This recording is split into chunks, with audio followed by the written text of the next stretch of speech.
प्यार और सत्कार से कहिए धन्यकार जी। दासी आज एक स्टोरी के माध्यम से यहाँ पर आप सभी संतों का आशीर्वाद लेगी। तो साथ संगत जी, स्टोरी यहाँ से शुरू होती है कि एक रिटायर्ड बहुत ही बड़े अफसर सेवानिवृत्त होकर यानी कि रिटायर होकर वो एक अपार्टमेंट में रहने के लिए आते हैं। और जब वो उस अपार्टमेंट में रहने के लिए आते हैं तो वो उनको अपना जो पद था उसका बहुत ज़्यादा अभिमान था। वो बहुत ज़्यादा उस पद के लिए मतलब कि मैं रिटायर्ड, इतना बड़ा मैं अधिकारी था और रिटायर होकर यहाँ पर रहने आया हूँ और इस मोहल्ले के लिए ये बहुत ही बड़ी बात है कि मैं इस जगह रहने आया हूँ।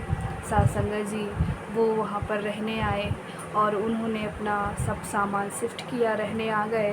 फिर ऐसे ही एक दिन वो टहलने के लिए निकले और मन में बहुत ही गहन चिंतन कर रहे थे, बहुत ही सोच विचार चल रहा था और चेहरे के हाव भाव बहुत परेशान, जैसे लग रहा हो कि सारा जो दुनिया का भार है वो उन्होंने ही उठा रखा है। वो ऐसा मतलब फील उनको हो रहा था, बहुत ही हैरान परेशान से वो महात्मा।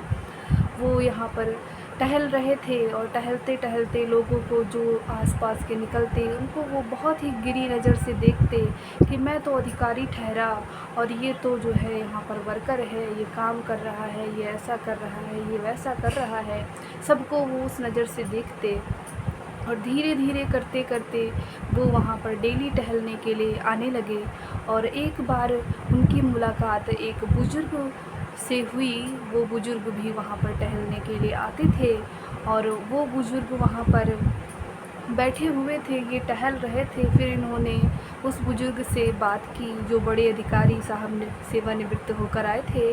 उन्होंने बुज़ुर्ग साहब से बात किया और वो डेली फिर उनसे लगभग बातें होने लगी और उन्होंने मतलब वो अपनी डींगे हाँकना शुरू कर दिया। जो अधिकारी साहब रिटायर होके आए थे वो कहते कि मैं इतना बड़ा अधिकारी था सेना में, सेवानिवृत्त होकर आया हूँ और मतलब यहाँ पर लोग कोई सम्मान नहीं करता, मेरा कोई ध्यान नहीं देता। मैं इतना बड़ा अधिकारी हूँ, ये हूँ वो हूँ, दुनिया भर की बातें वो उस बुज़ुर्ग से बात करते बताते। वो डेली उनके साथ अब बैठने लगे, बातें करने लगे और वो बुज़ुर्ग आगे से कोई जवाब नहीं देता था, आगे से कोई जवाब वो महापुरुष नहीं देते थे, बुज़ुर्ग महात्मा।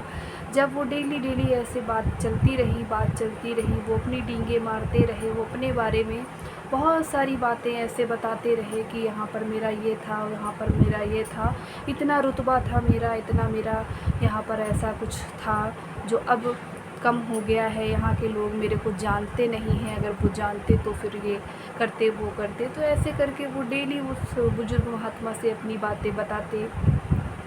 एक दिन ऐसा हुआ कि वो बुज़ुर्ग महात्मा ने उनसे कहा कि भाई साहब, क्या आपने बुझा हुआ यानी फ्यूज़ हुआ बल्ब देखा है? तो उन्होंने कहा कि हाँ देखा तो है फ्यूज़ बल्ब।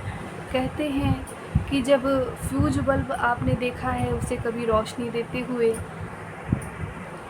कहते वो महात्मा कि जब बल्ब फ्यूज हो जाता है तो फ्यूज होने के बाद क्या कोई उस बल्ब को देखता है कि ये किस कंपनी का बल्ब है, या फिर ये कितना प्रकाश देता था, या ये कितना प्रकाश पहले दे रहा था जो अब नहीं दे रहा है?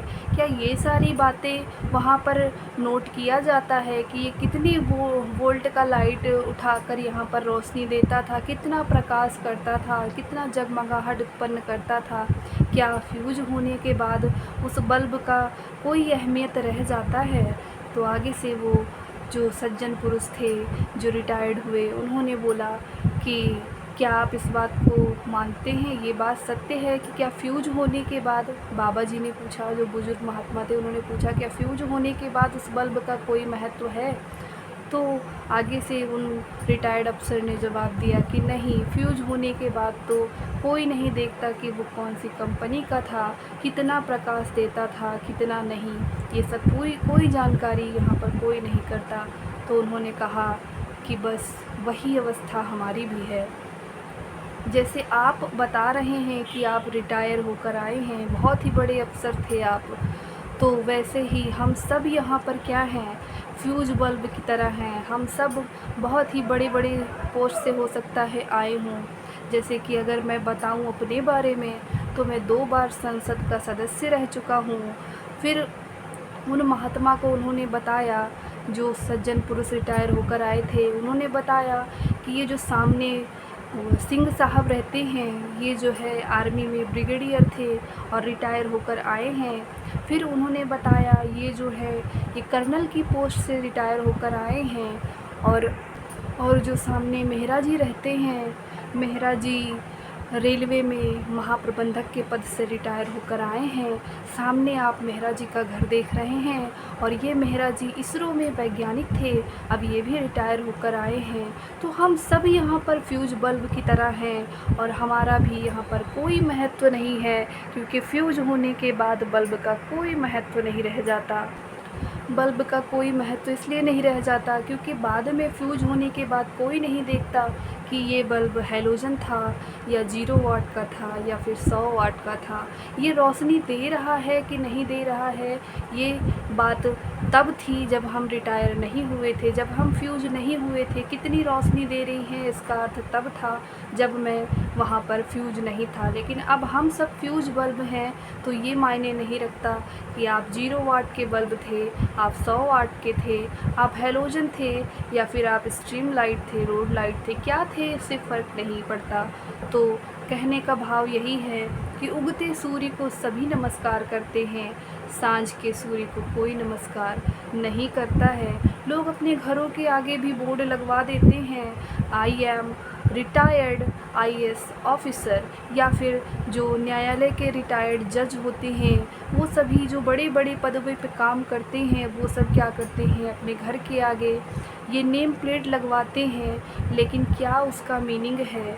नेम प्लेट यानी कि अगर आप रिटायर हो गए, रिटायर होने के बाद यदि आपके साथ जो काम कर रहे थे, आप उनको खुशी दे पाए हैं, वो आपका सम्मान करते हैं, तो ही वो चीज़ें आपके लिए अच्छी हैं। अगर आप ऑफिसर बन गए लेकिन आप मानव नहीं बने, आपने किसी की सहायता नहीं की, गरीबों की मदद नहीं की, अपने साथ काम करने वाले, अपने से नीचे पद वाले कार्य करने वाले को आपने सम्मान की नज़र से नहीं देखा, तो फिर वो भी आपका सम्मान नहीं करेंगे। अगर आपने सम्मान के नज़रिए से देखा होगा, वो किसी भी पद पर कार्य कर रहे हों, आपने उनसे अच्छा व्यवहार किया होगा, तो ही ये जो है आपके आगे काम आने वाला है। आपके मरणोपरांत भी वो याद करेंगे कि वो साहब तो ऐसे थे, वो इतने दयावान थे, वो ऐसे थे, वो ऐसे थे। आपकी चर्चाएं आपके जाने के बाद भी होंगी। लेकिन अगर आपने ये सारे कार्य नहीं किए हैं, तो आपकी निंदा यहाँ पर ज़रूर होगी।